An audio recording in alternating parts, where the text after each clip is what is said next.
influence. Gruppenführer Gill, it was said, had surrendered his Vikings in good order. The Yanks had received them with honours and provided a banquet. That particular rumour provided tens of thousands with both new hopes and new illusions. Just wait, just hold out until the advance guards of the Americans encounter those of the Soviets. An Oberleutnant, who was trying to make it through on foot with his last 6 men, told us something different. In Bohemia, even in Upper Austria, the Americans had turned over all of the German divisions that had checked in with them to the Soviets after a short period. The reality was apparently different than Minister Goebbels' final false hopes. Suddenly, red signal flares shot up into the sky behind us. The sound of fighting could be heard. "They're here!" Tony screamed. 24 eyes were riveted on me, full of questions. "Get ready to move out!" Strange, but my voice sounded normal. In a flash, the remaining machine guns were in position. Franz got few Panzerfauster ready to fire. Officers and men jumped down from the neighbouring vehicles, submachine guns and carbines at the ready. There wasn't a lot of discussion. These were all old hands from the Eastern Front. In the blink of an eye, a skirmish line had been established behind a small swell in the ground. It was our last main line of resistance. Over on the opposite edge of woods, there was movement. I was able to make out a group of men through my binoculars. Were they Russians or Germans? All at once, the entire column came to life. Orders echoed, women's voices shrieked among them, and children began to cry. A miracle occurred. The congestion in front of us disappeared and the vehicles started up. The exchange of fire that we had heard had not come from Red Army men, who were only following hesitantly. Instead, it had come from a few groups of men, who were not about to let plunderers rob them of their rations. We also started to move out. But where were we going, really? Our future was also riding with us. Only yesterday we had heard Montgomery, the big British general, on the radio. 20 years for every rifleman of the Waffen-SS, 20 years for every staff officer, life for every member of the general staff. Vehicles jammed up again in a small village. My enlisted aide, Arthur, was able to quickly secure hot water, which meant coffee. An old general sat next to the road in his Kubelwagen. Both of his drivers had vanished hours ago without saying anything and burned their identity books. They couldn't help it, after all, that they had been detailed to a general staff. I still had enough drivers, so I went over to the elderly gentleman, talked to him for a while, and then proposed that one of my men drive him. He looked at me surprised, silently shook his white head, and suddenly shook my hand so firmly that I was startled. "I was never able to stand you people in the Waffen-SS," he said with a cracking voice. "You always thought you were the better ones." A bitter smile crossed his lips. "Perhaps you are." I was embarrassed. I wanted to say something, but the old man, whose homeland was East Prussia and whose only son had been killed in the war, turned away silently. When the first cup of hot coffee arrived, I stood up, filled up a mess tin, and carried it over to the vehicle. The general was bent slightly forward and paid no attention to me. "Something hot to drink, Herr General," I literally said. "Always does wonders." The old man did not answer. Sensing something wrong, I walked closer.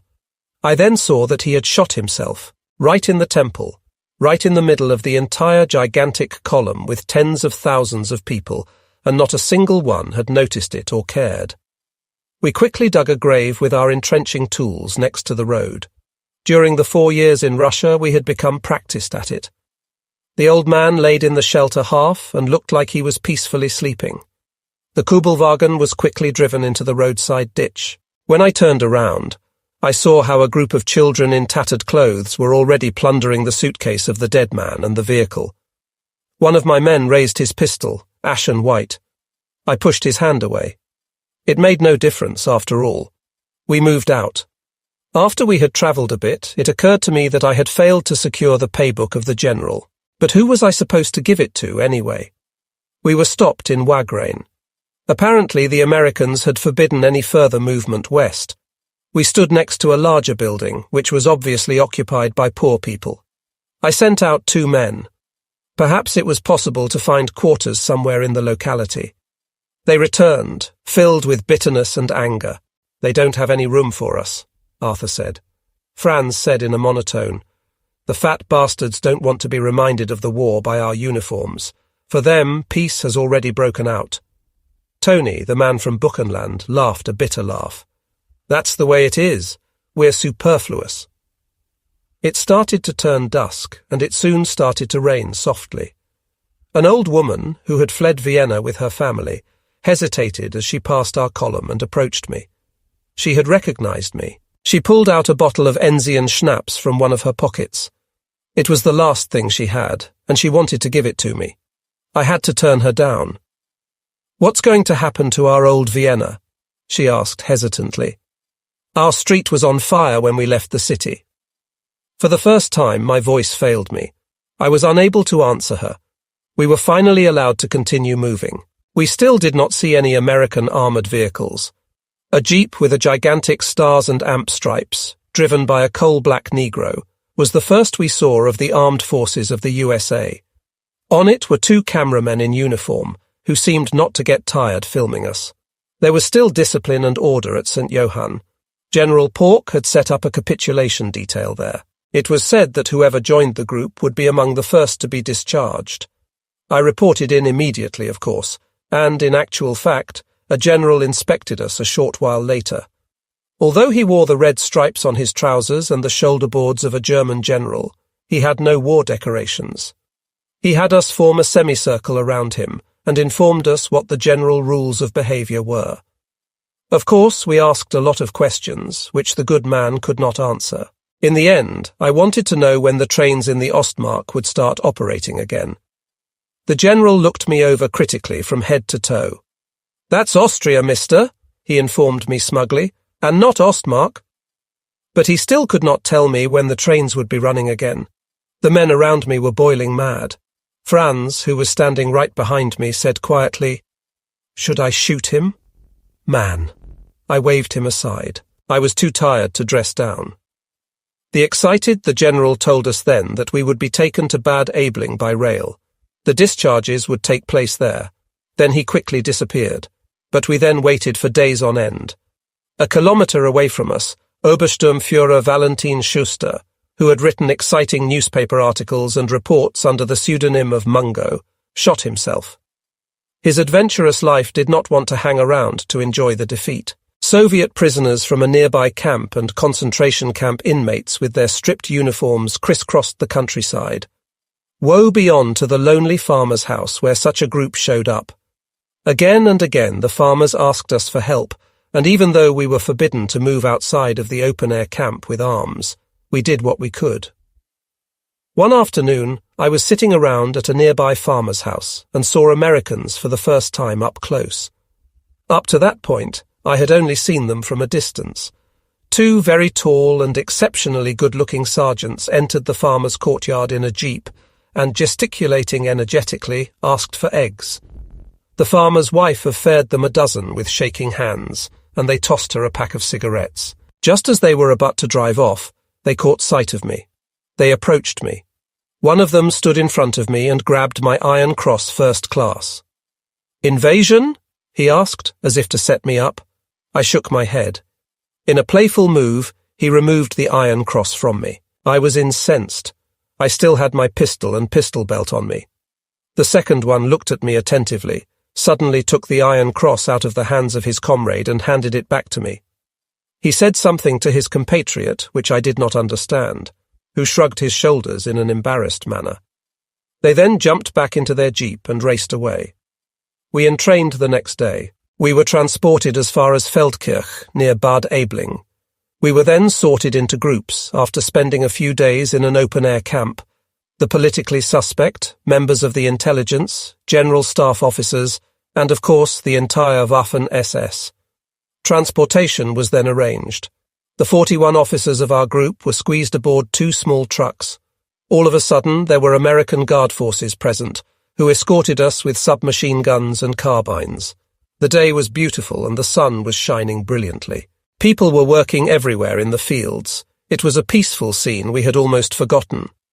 All of a sudden our 2 trucks turned off the highway and onto a lonely forest path. Was that where our camp was located? After a short while, the path widened out to a clearing, where peat moss had been processed a long time. The individual outbuildings there were in bad shape. It was at that location that we halted. "Dismount! Let's go!" the Americans yelled. If we were with the Ivans, I whispered to an older major next to me, I'd know what was going to happen next. The major did not answer. We had to form up in 2 ranks. The guards gestured with great deliberateness with their submachine guns. We looked at one another. Then a sergeant appeared and said in fluent German, "Knives, binoculars, scissors, razors, razor blades, watches and rings, as well as, of course, all weapons, have to be turned in immediately." We had to open the containers our personal belongings were in, and everything was searched with an admirable dexterity that probably came from a lot of practice. "No watch?" the GI next to me said with irritation, but not all of them were so unsuccessful. As we mounted up again later, I saw how some Americans were showing each other a few golden watches. Suddenly the Americans were in a hurry, and we had to mount up hastily. We then drove back to the highway and raced off in the direction of Bad Aibling, which we soon passed. We stopped at the airfield, where 80,000 German prisoners had been forced into a small area behind hastily erected barbed wire. Our escorts transferred us to the new guard force. We were then told to double time into the interior F the camp. The elderly major from the militia evidently had heart problems. He was not able to keep pace, and he lagged behind, gasping. But none of that helped him.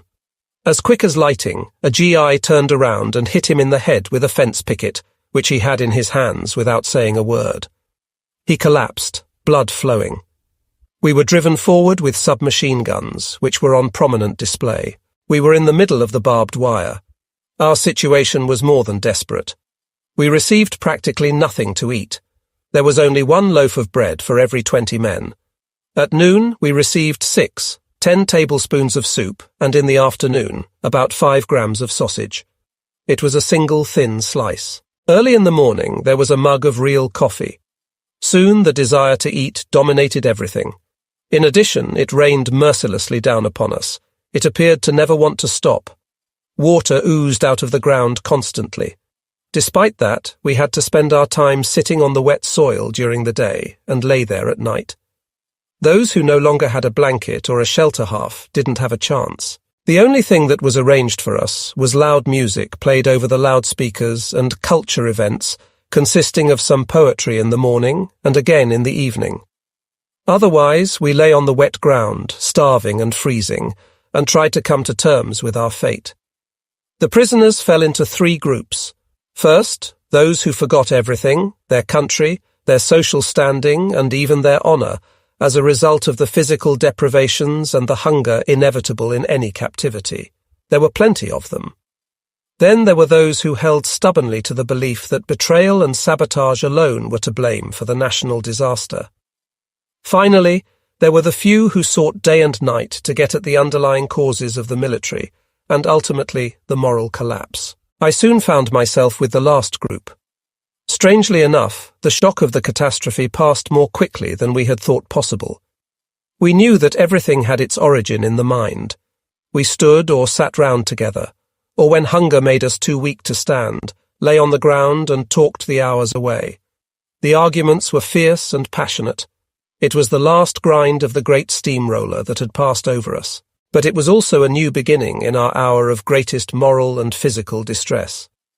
The subjects which initially caused the greatest heat were the mistakes we had made in our Eastern policy and in our foreign policy as a whole, the concentration camps and the Gestapo. It was especially the officers and soldiers from the front who heard of things often for the first time we had never dreamed possible. Yet, at the same time, questions and doubts began to form in our minds. How much was truth and how much propaganda? Then we began to dig down deeper, and the Führerprinzip itself, the absolute state, became the main topic of discussion. From that we went on to the persons such as Himmler and Göring, and finally, the hardest nut of all to crack, the Führer himself. "Do you know when the beginning of the end started?" a grizzled old major said to us. We knew he had been former high-level SA leader, one of the real old guard. It was on the 30th of June 1934. It was not only the old SA leaders and Röhm who died in front of the firing squads that day. It was everything that National Socialism had meant to us, everything we dreamed of. A stream of denials and contradictions met his words, but he went on undeterred. Adolf Hitler, in the period after he first took power, was faced with the greatest decision of his life, either to work with the revolutionary masses of the SA or with the Army General Staff. On the one side are the People's Army, similar perhaps to the Red Guard of a Trotsky that way, promised a long and difficult passage, but a passage that would finally have led to the end of all imperialism. It was the National Socialist way, the end of bank financing and slavery to interest, land reform and settlements, social policy and large-scale socialization measures. But on the other side, he was offered the immediate reconstruction of the Wehrmacht in accordance with the tested and true manner of the Prussian General Staff, and with it the chance of grabbing the territory his Volk ohne Raum needed so badly. And as a result, two vast ideas faced each other in the soul of the man who'd seized greater power than any monarch had ever had. The revolutionary way promised a slow approach to the ultimate goal, although over a broad front. It was an experiment, fraught with great danger and involving methods hitherto untried in Germany. It was breaking new ground both in theory and practice. The way of the generals was the traditional one, well tried and highly successful in 1812/13, in 1864, 1866, and again in 1871. The General Staff, with its burning desire to avenge the 1918 defeat, were ready to put up with Corporal Hitler and to swallow National Socialism and its social reforms, if only it gave them the chance to fight another war. The Führer, on the other hand, was ready to tolerate the generals, however ill-disposed they were towards him, and was content to swallow their conservatism and leave capitalism unharmed, so long as they'd help him to his final goal, the conquest of vast territories for his Volk ohne Raum. So both parties went into business firmly determined to get better of each other, and the real tragedy for Germany is that they both succeeded. In this conflict of ideas in Hitler's mind, the experiment of revolutionary National Socialism had nothing to offer which could equal the attractions of either the conquest of territory or of becoming a figure in world history. It offered only the long and arduous progress of one of the greatest of all national experiments.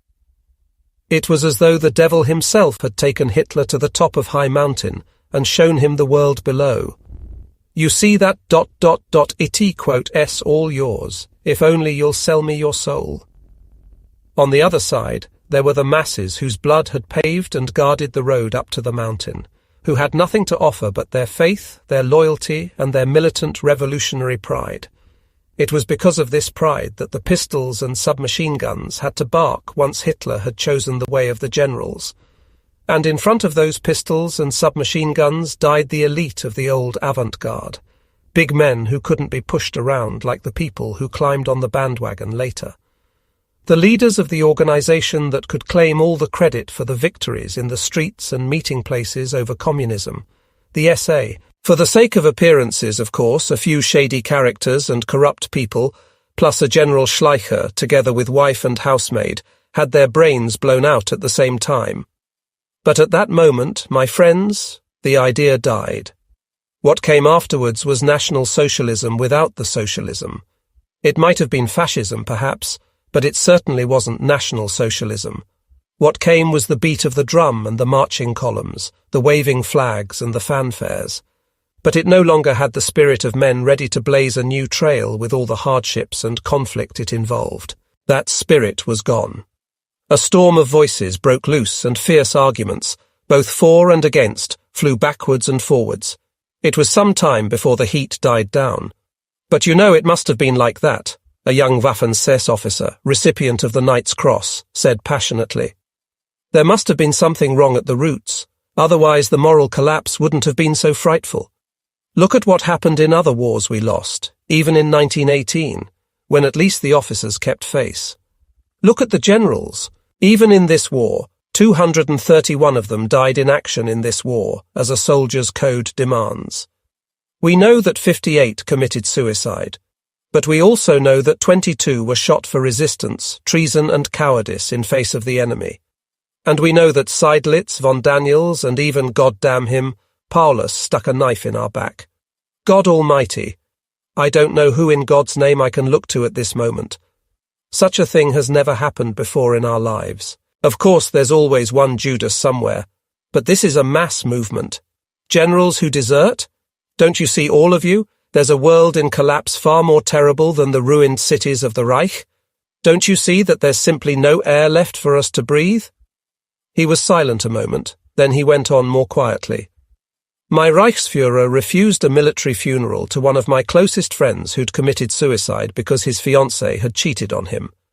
After his death, he had my friend's name struck off the rolls of the SS with ignominy. He refused him a burial with military honours. And then, after the collapse, he himself goes about the country in disguise like a character in a cheap detective novel, gets himself caught and swallows cyanide. Why didn't he take his responsibility before the victors' tribunal and save hundreds of poor bastards from the gallows, people who'd done no more than carry out his orders? It's not so simple, these matters concerning traitors and saboteurs. The real trouble lies deeper.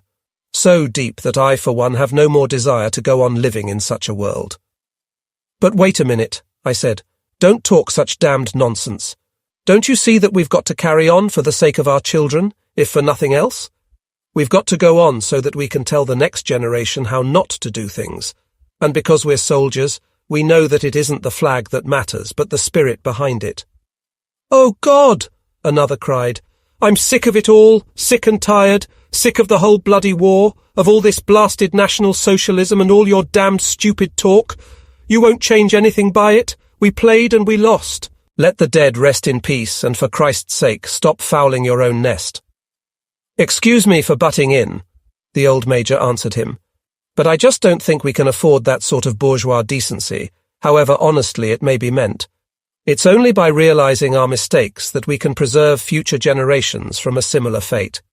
If our way was wrong, then we've got to say so outright, come what may. And if a lot of what we did was good and right, then we'll say that too, out loud, in front of and despite the entire world. As long as we remain alive, faith will remain alive in the continued existence of our people. Or are you sick and tired of that as well? The young Oberleutnant said nothing and walked off. Gradually the last men of the group made their way off to their tents for the night. The next morning we found the Young Knight's Cross recipient hanged in the latrine. In his pocket was a slip of paper that said, I know what I'm doing is wrong, but I've got no more strength left.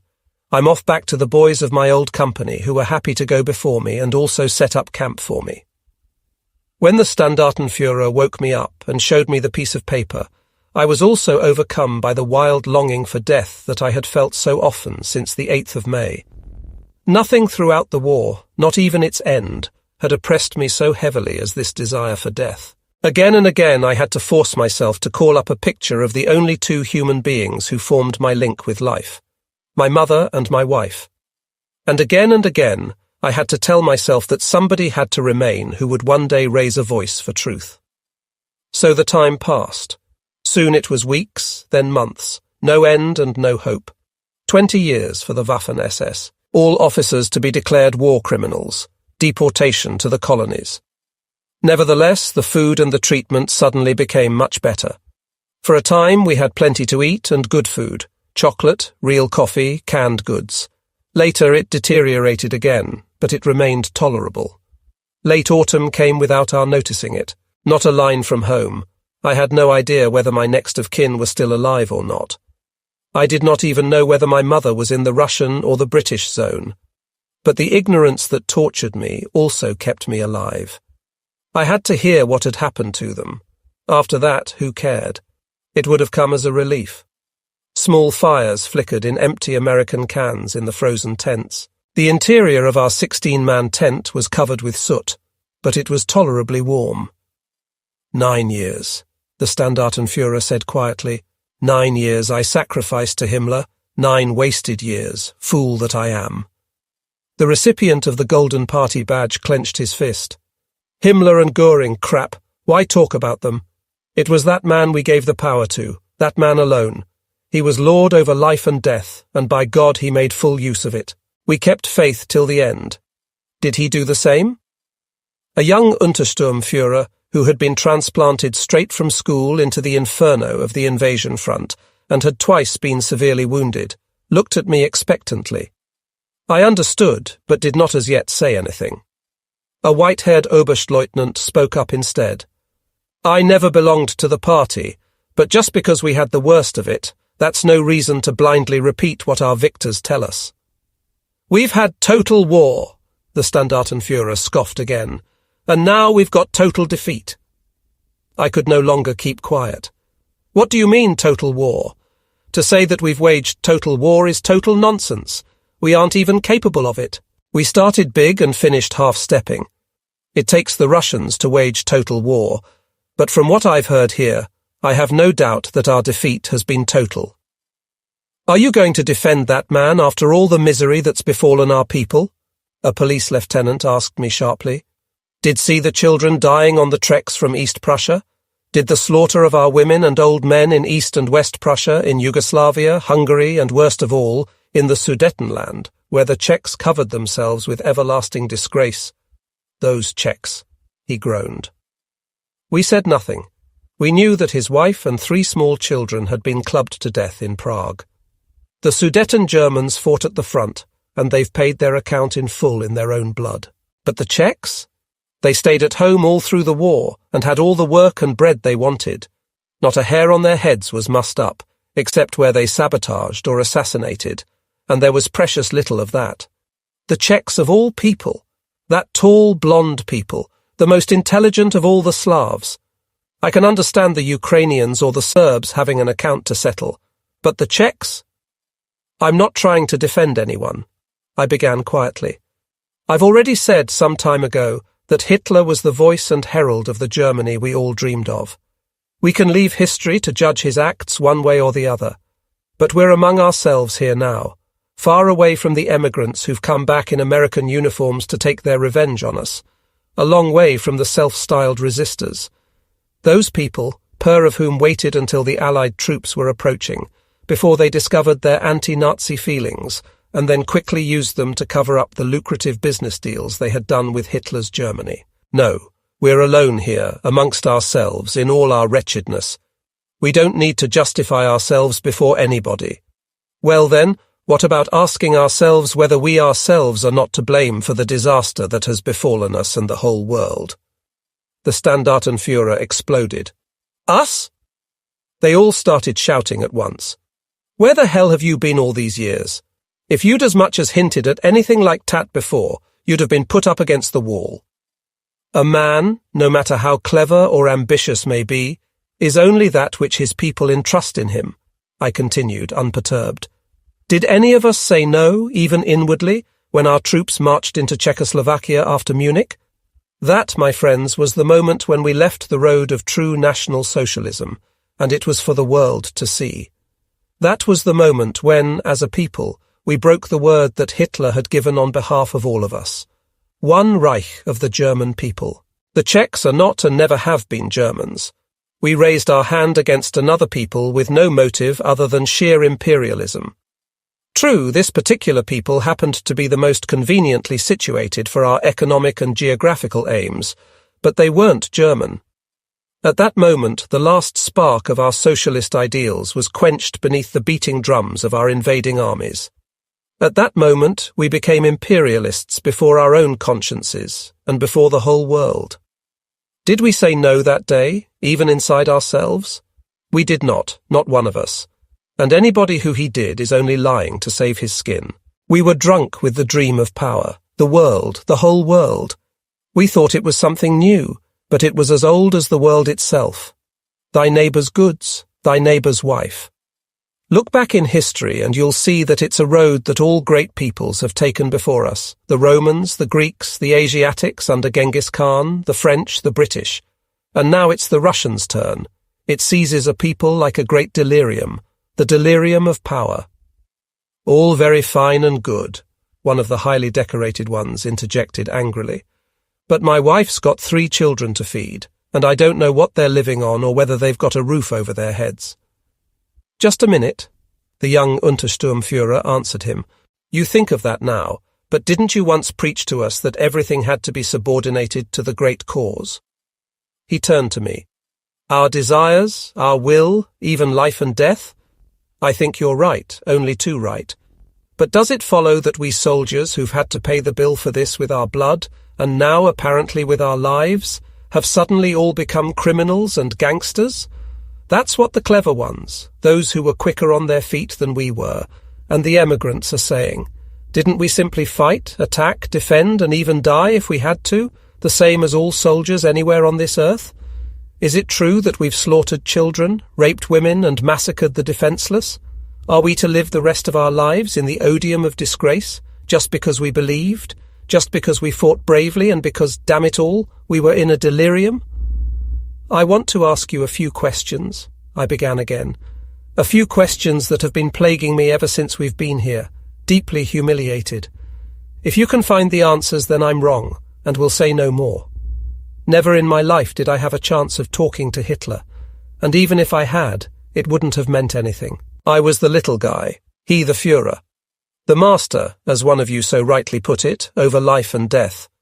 I don't, or rather didn't, know him any better than all the other millions. But I do know Germany, and I know that we're all the same, we Germans, all suffering from the same hereditary disease, which God must have given us as a nation as our own particular cross. We, the people who produced the great thinker and critic of pure reason, we, the nation of philosophers, have all become romantics and visionaries as soon as it's a question of politics. In initiative and drive, in the power to invent and produce, we're as good as any other nation in the world. But whenever we enter the slippery ground of politics, we lose all power of criticism. In our thoughts and lives, politics leads a separate existence of its own. We ought to be realists like the other Germanic peoples who see politics only as the business of the nation, as something that must always be subordinated to the nation's interests and not be the master of it, as it is with us. Other people don't wage war for a principle or for the sake of a Weltanschauung or some idea or other, but for national advantage. And what a man does for his own advantage, he does soberly and with a clear head. He's careful to make the best use of his chances and to avoid weaknesses, the same as any small merchant in his daily life. But not so with us. We're the slave, not the master of politics. Hitler couldn't do anything different. In spite of his imperialism, he was a true son of his people, whose interests he sacrificed to principles, perhaps without even knowing it. So, despite his mistakes, which we will probably never acknowledge as our own, he was actually a personification of the German people. That's why we've lost this game so thoroughly. Not just because of our mistakes. Others made those too, but they never stopped calculating at the same time. That's something we've often tried to do in politics, but have never learnt how. I continued. What did the world know of the state behind the frontier posts of the Soviet Union? What did it know of the danger brewing behind the barbed wire boundaries and the watchtowers of the secret police? The White Russian refugees knew nothing about it. They knew about as much of the Soviet Union as the refugees who left Germany and Austria in 1933 and 1938 knew of their own countries. All they could give was a distorted and untrue picture of the true situation. But we did the reconnaissance in force for the whole world. Today, the aims of the Kremlin lie open for all to see. We know the fighting power of the Soviet armoured troops and cavalry. We know the weaknesses of the Soviet Air Force and the strength of their infantry. We know the good and bad points of their fighting methods and the outlook and state of morale of most of the different Russian nationalities. We also know great parts of Russia's industry. The lid is off the political preserve. The great secret of the East has been prized open. And there's something more. The people inside this preserve have had their chance to see beyond the Iron Curtain, a fact that bodes no good for their masters. Nothing in this world is completely without meaning, even if it is not apparent at the time. We've given the whole world a look at the Soviet Union, its aims and dangers. At this moment, in our hour of collapse and of the most shameful defeat of all time, we Germans, prostrate and crushed as we are, have played our last and greatest trump to the gentlemen in London and Washington, Paris and Nanking, Soviet Russia with the mask off. And there's more yet. Our defeat has created a vacuum, which will force the whole world to make its greatest decision. The great nations will now have to decide. And it is we who have forced them to it. That's something worth dying for, even if we won't be there to benefit from it, and that's not yet certain. For the whole of mankind will be heir to our sacrifice. Silence hung over the tent, and we settled down to sleep in silence. Hours later, I awoke and saw the Standartenführer standing by the entrance to the tent and staring out into the night. I got up quietly. "Are you feeling bad?" "I can't sleep," he muttered. "You've driven us all crazy with your talk."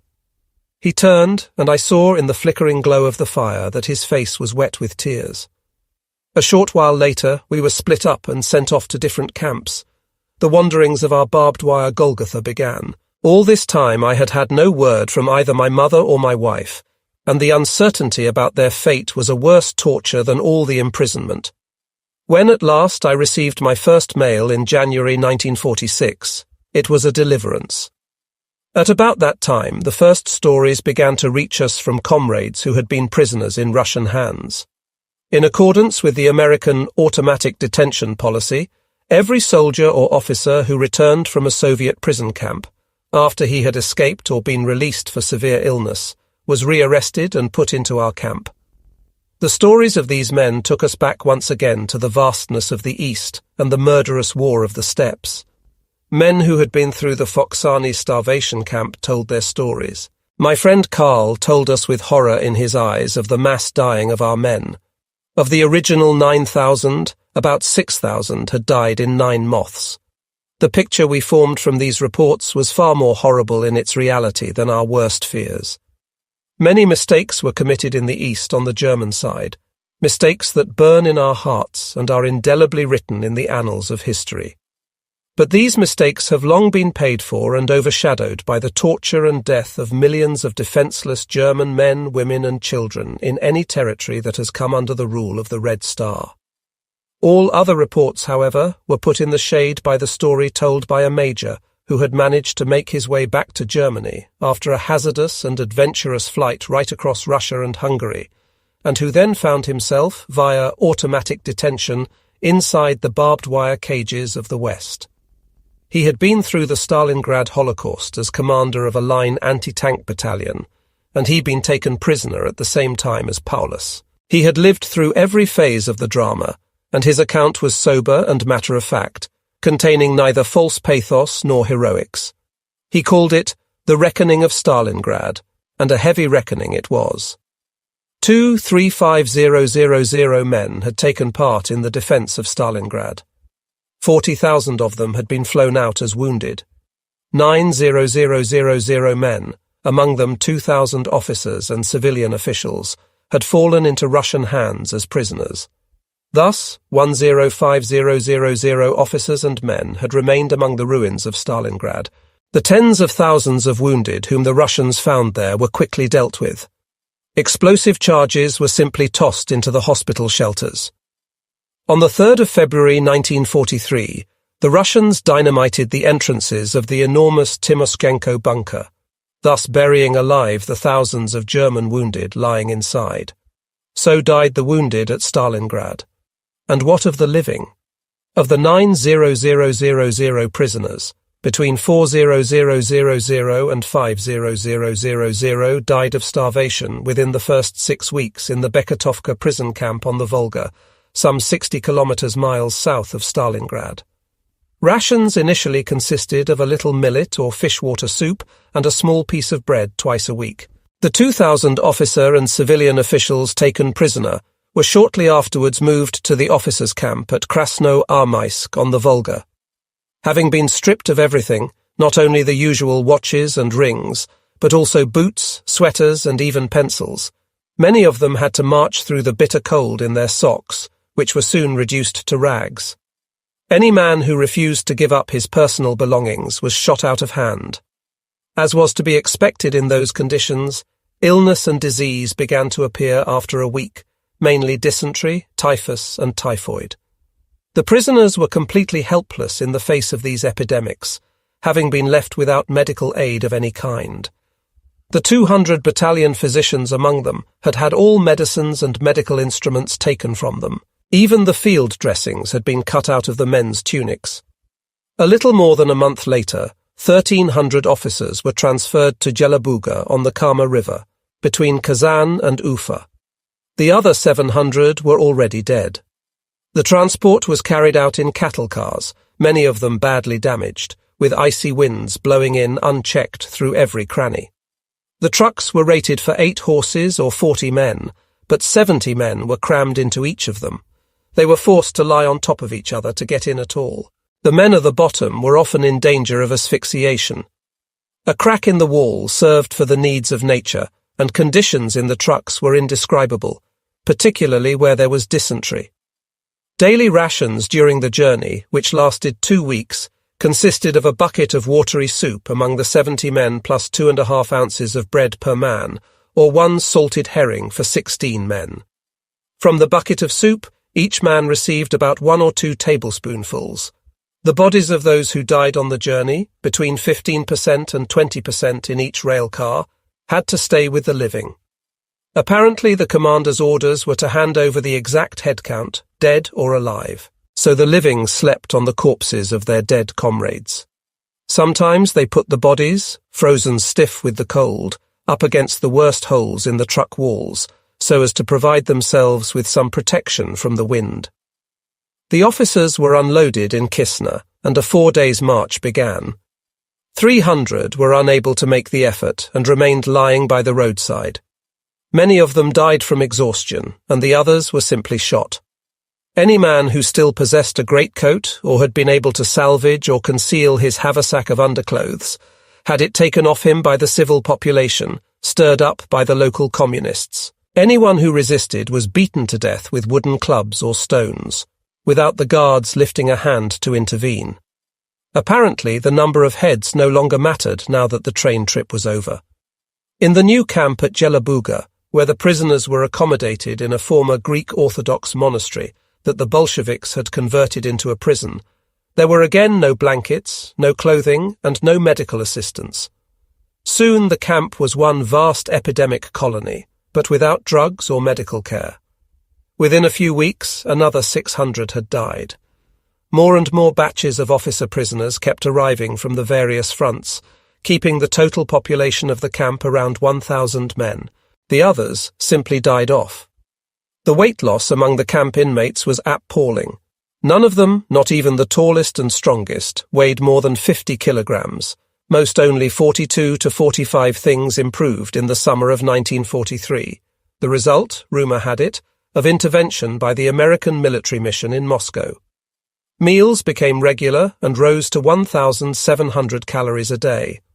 On the other hand, heavy manual labor in the forests was introduced at about the same time. Prisoners were forced to haul sledges or carts piled high with timber over a distance of 36 kilometers a day. Day after day, they dragged themselves across the country, harnessed to self-made raffia ropes.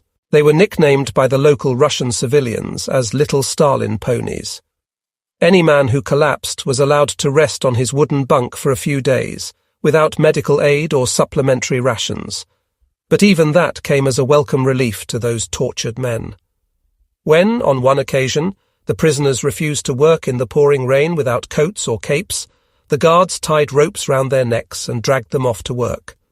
Faced with the choice of giving in or being strangled, our men had to yield. Many a time the horrors of the German concentration camps had been discussed by the soldiers of the Eastern Front in all the merciless battles and rigours of their own lives, and, with rare exceptions, this inhuman institution had been condemned. Every one of us condemned outright the infamous deeds that we heard of later, and although we had no direct responsibility for them, we nevertheless felt shame. But after hearing the stories of the men who came back from the Soviet hell, our feelings about the concentration camps became blunted. What difference was there? Many of the former concentration camp guards, whom we met for the first time in the internment camps, swore in fact that such horrors as we had heard of from Russia had never been matched even in the worst of our concentration camps. Once, though, in the middle of the terrible news that ambushed us again and again, there was some good news. We were sitting together one day beside the bunk of an old Oberst from Hamburg, and were red-faced with the heat of argument. "We ought to have taken England," said a young Luftwaffe officer, a recipient of the Knight's Cross. "We ought to have rubbed out that damned aircraft carrier, whatever the cost. That was our fatal mistake, not to have risked the hop across the Channel after Dunkirk. It would have been a risky operation, but it would have brought victory. Where could the American bomber squadrons have taken off from? In any case, would America have come into the war at all? England? That was the turning point, long before Stalingrad." "My dear friends," said the old Oberst in a deadly serious voice, "let us raise our coffee cups and drink to the victorious Labour Party." We looked at each other, speechless. The young pilot coughed. Perhaps the Herr Oberst would like to sleep? We'll go at once." The old gentleman laughed until he cried. "So you think I'm not right upstairs? That's not the case at all. Don't you see that nobody could have revenged us on Britain quite as thoroughly as the Labour Party? Everything Britain fought for is gone, her powerful empire scattered, even after such a victory. Never in our wildest dreams could we have put our military objectives so high. India, Egypt, Palestine, with the Near East not far behind. And to whom does Britain owe it all? To whom do we owe this satisfaction in the face of our shattered Germany? To the Labour Party. I grant you it may be childish to gloat because we're none the better off for it, but please leave me this small satisfaction. And so raise your glasses. Hip, hip, hooray for the Labour Party." The cheers and laughter filled the barracks. "There's only one thing about that," I said at the end. "Things don't quite balance out. The fact is that anything that's lost to the Empire nowadays is lost to Europe and to ourselves, whether we like it or not. Britain is in an apparent dead-end street. The Germany of yesterday can laugh itself sick about it, but the Germany of today must look with fear and trembling on the self-destructive development of British politics. And that is the honest-to-God truth. But I still can't help getting a kick out of it. We're finished, that's right, but we've dragged proud England down with us, and without lifting a finger. I know I shouldn't say it, and you mustn't be angry with me, but it's given me such a kick that I can now bear to face our own downfall." About the middle of that year, we began to notice a distinct change in our treatment. International politics began to throw their shadow even over the prisoners behind the barbed wire. Moscow's first emissaries were beginning to make their appearance. Previously, they had been unable to show their faces, but they had thrown caution aside and were busy making skillful use of American clumsiness to propagate their gospel among the prisoners. A group of my comrades turned to me in their anxiety. We held council and decided to act. Starting in a small way, we collected the most important news items from all the newspapers we could lay our hands on and organized a form of news agency. We thus systematically defeated the Bolshevik propaganda and at the same time also dealt with the orthodox National Socialist, those who had learnt nothing and forgotten all. The American occupation authorities viewed our activities with great distrust. Not only did they give us no help, but they actually tried to hinder the work. A number of refugee emigrants and a deserter who were employed in the American camp command made things very difficult, but we disregarded them and went on our way. Within a few months, the communist spectre was laid to rest, and even the most disheartened of our people had regained their faith in life and their confidence in the future. There was still much to overcome, and much yet remains to be endured. We who today stand in the forefront of great decisions know the danger they involve. Although there were many sensible and far-sighted Americans, Colonel Wooten, the well-known commander of Camp Marcus Orr, comes to mind. They did nothing to assist our inner realignment. At least they did not hinder it. There were also very many, especially amongst the emigrants, who continually subjected us to petty frustrations, even during this period while we were struggling to get our bearings. They came, these people, in the uniform of the victorious US Army, and confused their personal motives, in many cases derived from the appalling fate they had suffered at the hands of Hitler's Germany, with the interests of the United States. But even in the places where we did find understanding and feeling for our situation, we frequently met with a complete lack of understanding of the problems of Europe. The easily won invasion of a bomb-blasted Germany, which had already bled itself white on its eastern front, had had the same effect on the American mentality, as the easy defeat of France had once had on Hitler's Germany. In both cases, the victor gained a sense of security which almost bordered on arrogance. Sometimes, when we had a chance to talk to American officers, we were left with the feeling that the ocean separating us from the American continent was infinite. But we, for our part, also tried to understand our conquerors. It is an invariable rule that a conqueror, even the most fair-minded, is led to despise the people he has overthrown, or at least to rate them very low. And how were we to make the American, with his infinite superiority over us in food, arms, equipment, and all forms of military comfort, understand how we had fought our battles in the East and what we had been through? We also tried to understand that there are deeds for which the victor can claim the right to sit in judgment over the vanquished. Individual acts of villainy and actual crime. Such deeds would also have been condemned by a tribunal of German frontline soldiers. But what we could not understand was how the victor powers could sit together in judgment on a political idea and its supporters.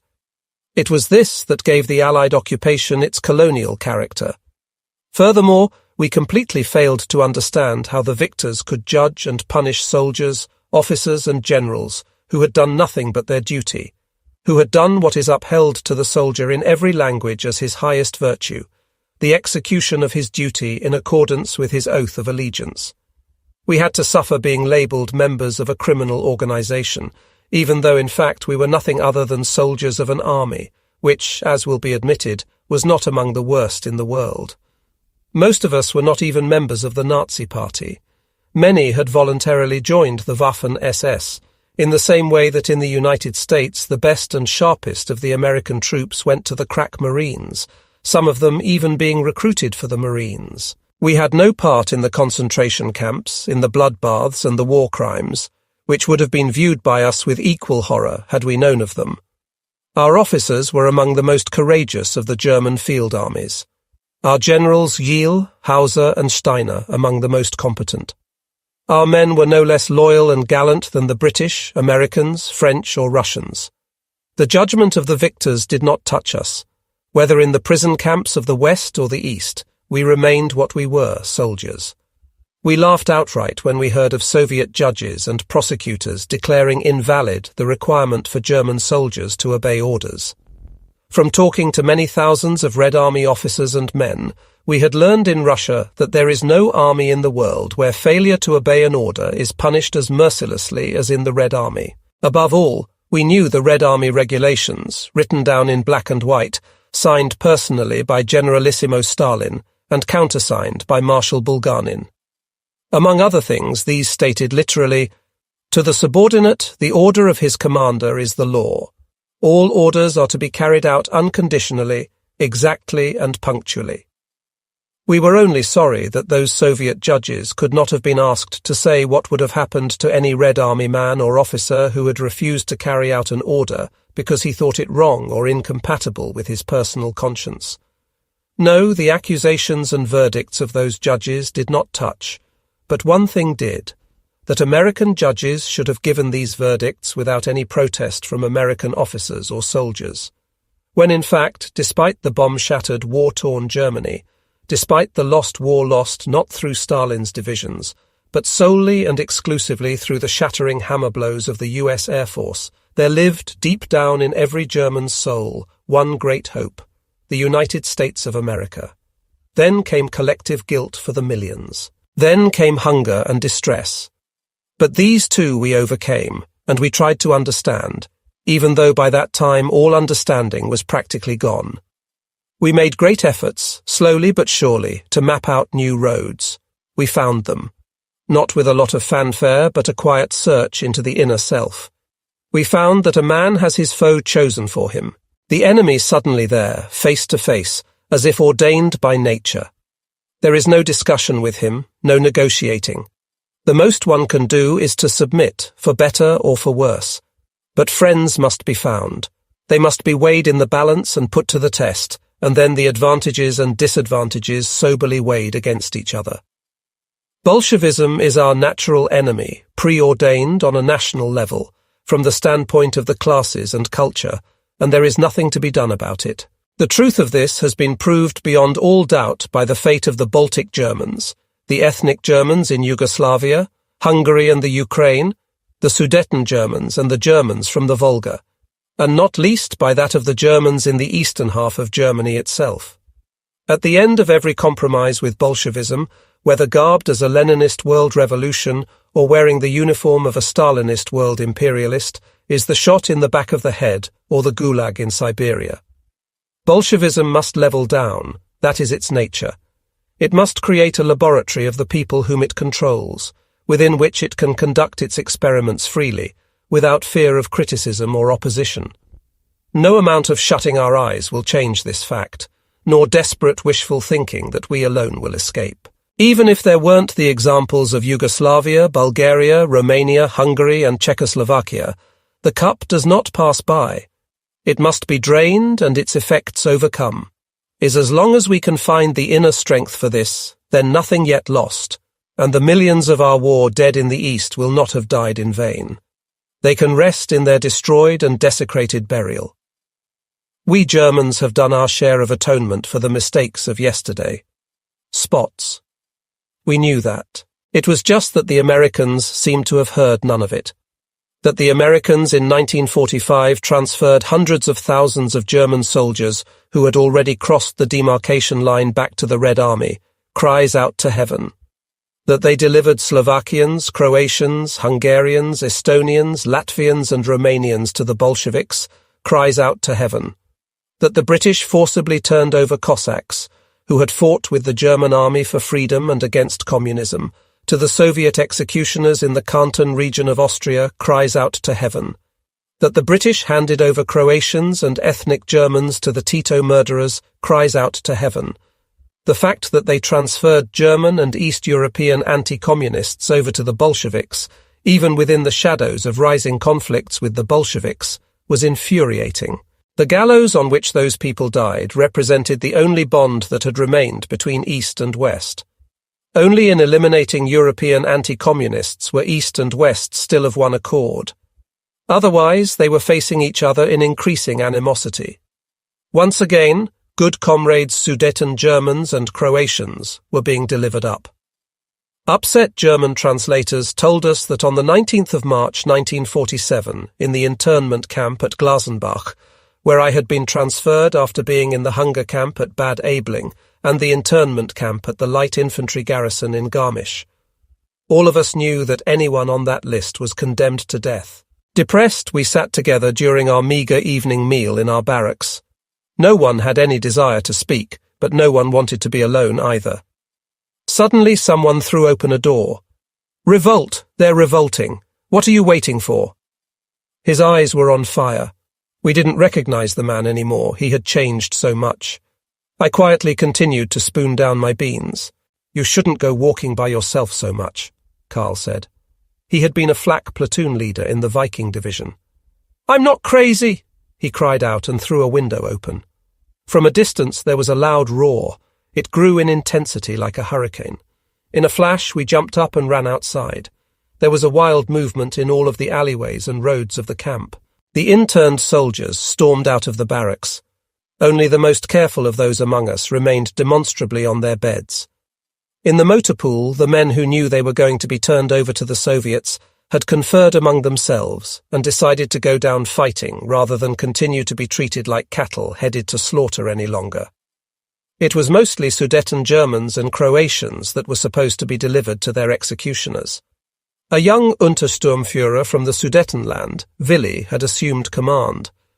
In a flash, they had taken an American truck, which had been used for transporting rations. A tank driver from the Leibstandarte got behind the wheel. The others mounted up. There were almost 36 of them, but the motor was not easy to get started. A few American infantry had already shown up, curious to see what was going on. The Austrian guards, who were posted in the watchtowers, because that was too hard for the Americans to do, were dozing. Finally, the truck started up. The former tank driver stepped on gas pedal, and the heavily loaded truck rumbled off in the direction of the electrified double row of barbed wire. The internees, who were standing in front of their barracks, stiffened up. The engine howled in the darkness. One of the gendarmes began to fire.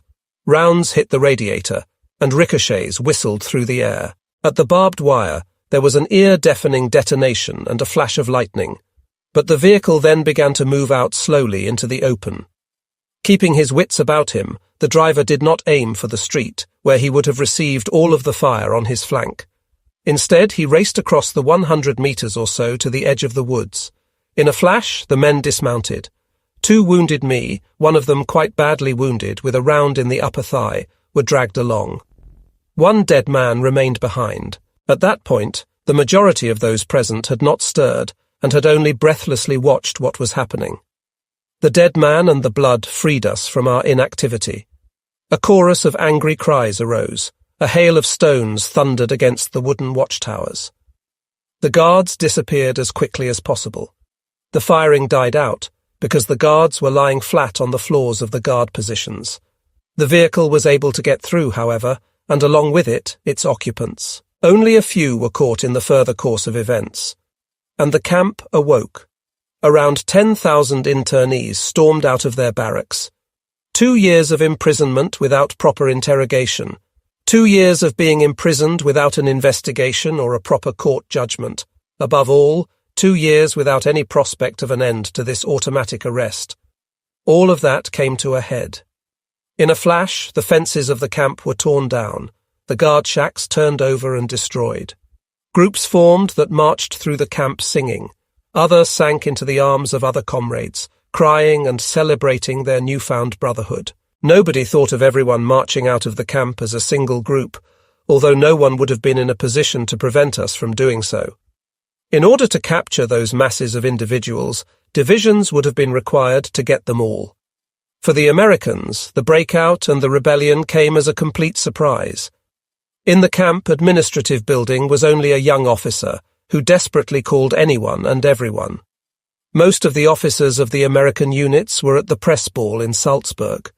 Military police fetched the soldiers. Almost the entire force was out on pass from nightclubs, cafes and bordellos. Alert unit moved in from Bavaria. A reconnaissance battalion raced in. It was not until a half hour had passed that the first completely intimidated Americans showed themselves. They contented themselves with forming a thin line around the camp headquarters, pistols and rifles at the ready. A completely superfluous undertaking, since it would have already been way too late if the internees had attacked the American barracks. After an hour, the commanding general officer came racing up in an armoured car and attempted to summon the internees back into order by exerting self-confident demeanour. "You need to be back in the barracks in 10 minutes, he thundered from the armoured car. "That is all." The internees, primarily younger soldiers of the Waffen-SS, laughed resoundingly. In a completely unrefined manner, they pulled down their ratty and tattered uniform trousers and showed the American general their backsides. The Americans were trembling. The individual soldiers, who had taken up position around the headquarters, were so spit upon by the raging demonstrators that they had difficulty keeping their eye cleared off. One group of Waffen-SS soldiers yelled out to the general, "Are you trying to force us to be communists?" I was also wedged in with the mass of humanity. When the armoured cars swung on us, I told the person next to me in a flat tone, "If we don't get everyone moving now, there'll be a bloodbath like you've never seen before." Even a single volley of rifle fire in those tightly concentrated masses would have had a devastating effect, but any appeal to reason was in vain. These people had been stepped on and humiliated for too long. Now they could care less. The first few armed themselves with wooden boards, with hatchets and crowbars that they had looted in the prison workshops, and with knives.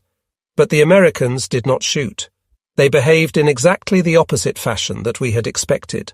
If a similar revolution had broken out in a German prison camp, and our officers and soldiers had been so mocked, any non-commissioned officer would have opened fire after a short, unheeded demand for the rioters to break up. Whether it was that they feared that the salvos in this internment camp would not only be heard in Salzburg, but also in Berlin, Vienna and Moscow, or whether it was that Colonel Wooten, who had been a camp commander earlier, had made a lasting impression, the Americans remained at figurative shoulder arms. Colonel Wooten, who was fetched at this hour of need, elaborately undid his pistol belt and gave it to the closest American infantryman, who promptly dropped it in his excitement. But no one laughed when the pistol fell to the ground. The masses had turned silent. Colonel Wooten advanced into the middle of the massed humanity. "What do you want, my friends?" he asked calmly. The rifle of the American soldier, who was not 5 steps in front of me, was shaking. Everyone yelled at cross purposes. "Release! Investigations! Stop the automatic detentions! Proper treatment!" Colonel Wooten proposed forming a commission, and that actually happened. The former division surgeon of the Viking Division, Dr. Felix Rinner, was chosen as the camp representative. It did not become general knowledge until the next day that a few camp informants and spies for the Americans had been severely beaten. In the case of one of them, an academic, the beating turned into high drama. Without anyone knowing it, he had suffered for years from a brain tumor. A fist to the face had caused it to burst, and he died. Other than that, the uprising at Glasenbach had been a complete success. At least one camp had rebelled and not taken everything lying down. In their hour of darkest need, courage and comradeship had once more attained victory. Not a single person was turned over to the Russians from that point forward. The camp started to be closed down. 14 internees had been denounced to the Americans by informants as the general staff of the rebellion, and they had been turned over immediately to Austrian courts by a gigantic assemblage of armed-to-the-teeth guards. I was among them. In actual fact, there had been no staff. Our disappointment and bitterness had only vented itself. For all of us, a new chapter in our lives began. We attacked life the same way we had attacked death for years. Those who had been kept back the longest by the power of the victors had a more difficult time of it than those who were able to resume their battle for existence earlier. Time. Even so, the time spent behind the barbed wire was not lost. The great Russian Marxist revolutionary Vladimir Ilyich Ulyanov, the man known as Lenin, whose glass sarcophagus stands in the Red Square in Moscow, once said, "Mistakes are there for us to learn from. Let us take this deep to heart. Anyone who emerged alive from the horror of those 5 bloody years and still has learned nothing or has forgotten all he has learned deserves to be beaten to death." The German people did not die on the 1st of May 1945, but because they survived, we, who today are life's outsiders, derive a duty and also a right. For we were not gangsters and murderers, but soldiers and fighters, such as exist the world over, wherever flags fly. Let us bury this treacherous romanticism and the false arrogance, and with them, the fraudulent self-accusations and spineless cowardice. Let us live the life of true reality. Many on both sides of the intellectual barricades will arise and attack this book. Some will find our own mistakes overemphasized, other not enough. Gentlemen on the other side will pronounce it a provocation.